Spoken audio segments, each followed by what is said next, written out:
Hello there, folks. Allow me to tell you a wild and dark story. In the flickering glow of the dying campfire, Deon sat with his knees drawn to his chest, eyes wide and unblinking, as he recalled the days before everything fell apart. The fire cast long shadows that danced like ghosts on the walls of the ruined building where he and his fellow survivors had taken refuge. The world was silent now, but Deon's mind was a cacophony of memories. It began innocently enough, with whispers of a scientific breakthrough promising to end humanity's greatest struggles. The scientists, in their gleaming white coats, announced the discovery of a protein in human brain tissue that could enhance longevity and intelligence. At first, the source of this miraculous protein was shrouded in mystery, and people were simply eager to embrace the possibility of a brighter future. Deon was just a child when the first enhancements started. His parents, like so many others, eagerly sought the treatments, thinking only of the advantages it would bring their family.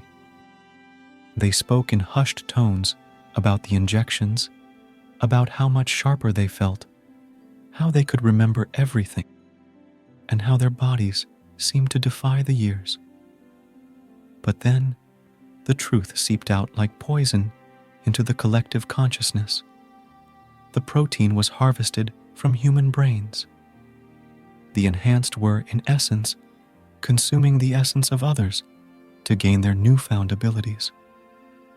Society recoiled in horror, but by then, it was too late.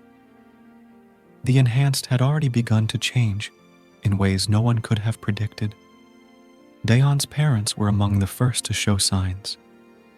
Their eyes would glaze over, and they would stare at him as if seeing a piece of meat. Their conversations turned cryptic and fragmented, filled with strange, savage wisdom that Deon couldn't comprehend.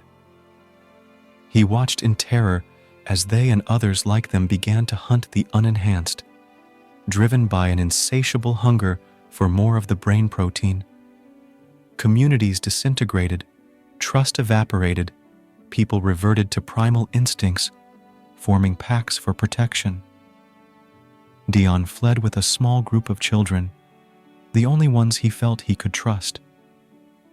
They scavenged what they could, constantly on the move, always in fear of the enhanced, who now roamed the land like intelligent beasts, their minds sharp, but their humanity lost.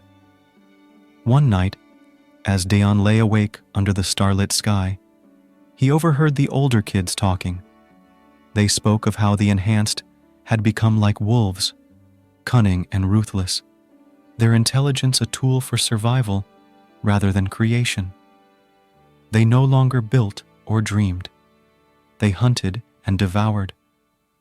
The world was a wasteland of shattered dreams and broken minds. Deon knew that survival meant more than just avoiding the enhanced. It meant retaining a sliver of the humanity that had once defined them all.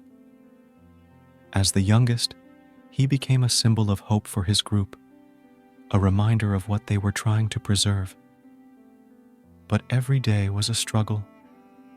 The enhanced were always lurking, their predatory eyes scanning the darkness for prey. Deon and his friends moved through the ruins, silent and vigilant, knowing that one mistake could mean the end.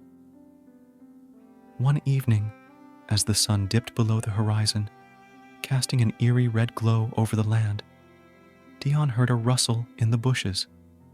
His heart pounded in his chest as he grabbed a makeshift weapon, ready to defend his friends. But what emerged was not an enhanced. It was an old man, frail and unenhanced, his eyes wide with fear. He told them of a place far to the north where some had started to rebuild society, where they lived without the enhancements, clinging to their humanity. It was a glimmer of hope in an otherwise bleak existence. Deon and his group decided to make the journey, knowing it would be perilous but feeling they had no other choice. As they set off into the unknown, Deon couldn't help but think of the world that had been lost. A world where the pursuit of longevity and intelligence had led to unspeakable horror.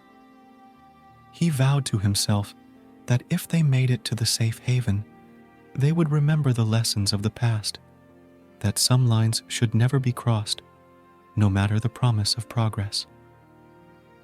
The fire crackled and hissed, and Deon shook himself from his reverie. The night was deep, and the journey ahead was long, but he felt a flicker of hope. They would survive, they would remember, and they would rebuild.